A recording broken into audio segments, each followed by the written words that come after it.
चलिए अब आपकी लिस्ट पर चलते हैं। अब हम इतने समय से इंतजार कर रहे हैं कि अंशुल जी अपने स्टॉक्स देंगे। चलिए अब शुरुआत करते हैं। बताइए कौन से शेयर खरीदने हैं संवत 2082 में।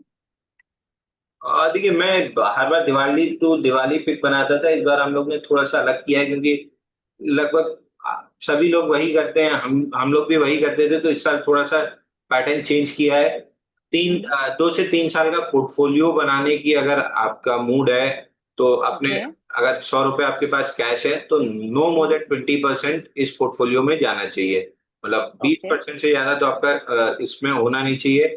40-50% ट्रेडिंग के लिए रखिए, कुछ म्यूचुअल फंड में डालिए और इससे पोर्टफोलियो बनाइए, तो no more than 20% of your capital is okay. पूरे पोर्टफोलियो में जाना चाहिए। 10 स्टॉक है, थोड़ा थोड़ा करके पैसा डाल के छोड़ दीजिए। अगले 3 साल में कम से कम 2 to 3x तो ये स्टॉक हो ही जाएंगे, और अगर सब चीज ठीक रहती है तो उससे ज्यादा भी मिल सकता है।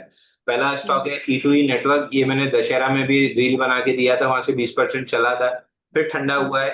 E2E नेटवर्क आप ले सकते हैं। दूसरा है आइस मेक रेफ्रिजरेशन, इस स्टॉक को आप ले सकते हैं। तीसरा राम रतन वायर्स, हमको समझ में आ रहा है कि स्टॉक में भी अच्छी ग्रोथ रह सकती है। तीसरा फार्मा, चौथा फार्मा में जैक्सन पाल फार्मा, ये हमको बहुत पहले से पसंद है। अभी भी जिस हिसाब की ग्रोथ आनी चाहिए थी, उस हिसाब की ग्रोथ कंटिन्यूअसली बनी हुई है।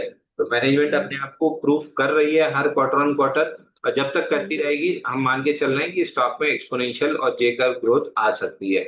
अगला स्टॉक निफ्टा लैब, आपको याद होगा 2-3 बार हमने इसमें ब्रेकआउट्स भी प्ले किए थे 8-8% के, बट अब ये ऐसा लग रहा है कि स्टॉक 2-3 साल अगर छोड़ देते हैं पोर्टफोलियो में, तो आपको 2x to 3x रिटर्न दे सकता है। अगला है, एक टर्न अराउंड स्टोरी है, एमपीएस। तो सुजलॉन में जैसे टर्न अराउंड आया था तो 5 रुपए से 50 और 60 रुपए हुआ था। इस स्टॉक में भी अगर टर्न अराउंड स्टोरी पूरी तरीके से सक्सेसफुल रहती है, तो चलने को सुजलॉन जैसा 10 गुना चल सकता है। 5 से 50 10 गुना हुआ था।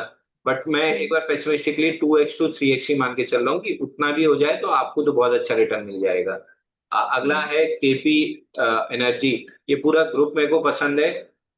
केपीईएल, केपी एनर्जी, ये पूरा ग्रुप ही मेरे को बहुत पसंद है। एग्रेसिव एक्सपेंशन है, मैनेजमेंट थॉट प्रोसेस बहुत क्लियर है, तो ये स्टॉक हमको अच्छा लगता है। तो ये भी 3x आराम से होते हुए दिखेगा।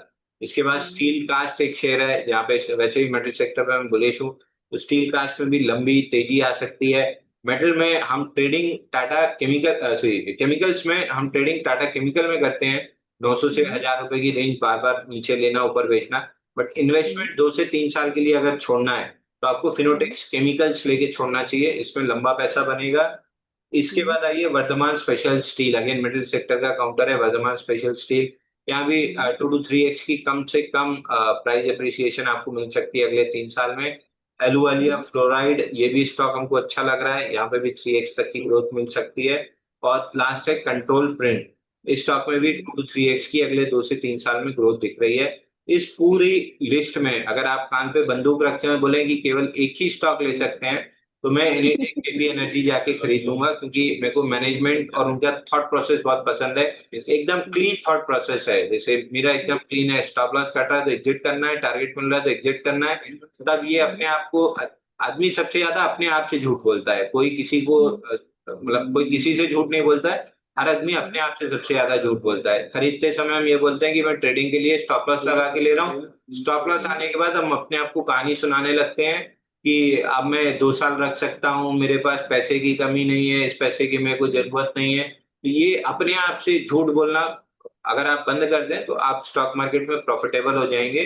तो मैं अपने आप से झूठ नहीं बोलूंगा। अगर इस 10 स्टॉक में मुझे केवल एक स्टॉक खरीदना होगा, मैं केपी एनर्जी खरीदूंगा। और टारगेट क्या होगा अंशुल केपी एनर्जी का। देखिए, मैं तीनों स्टॉक, मतलब 10 स्टॉक में मान के चल रहा हूँ कि एटलीस्ट पेसिमिस्टिक बेसिस पे 3x यहाँ से हो जाने चाहिए। और 3 टाइम्स। टारगेट हमारे और बड़े हैं, बट हम अभी फिलहाल इतने में, फिर क्वार्टर ऑन क्वार्टर रिजल्ट जैसे आते जाएंगे, अगर कहीं किसी में खराब आना चालू हुआ तो उसको हम ड्रॉप भी कर देंगे, प्रॉफिट हो या लॉस, बुक करके ड्रॉप कर देंगे। लेकिन अगर क्वार्टर ऑन क्वार्टर रिजल्ट जैसा हम मान के चल रहे हैं ऐसे चलते रहे, 25% का विलियम ओनिल का टारगेट है, उतनी ग्रोथ अगर स्टॉक्स में आती रही, तो आराम से सिकुलर फुल रन में चलते रहेंगे। तो बहुत टारगेट लगाने की जरूरत नहीं है, quarter on quarter trailing stop loss लगा के चलते रहिए।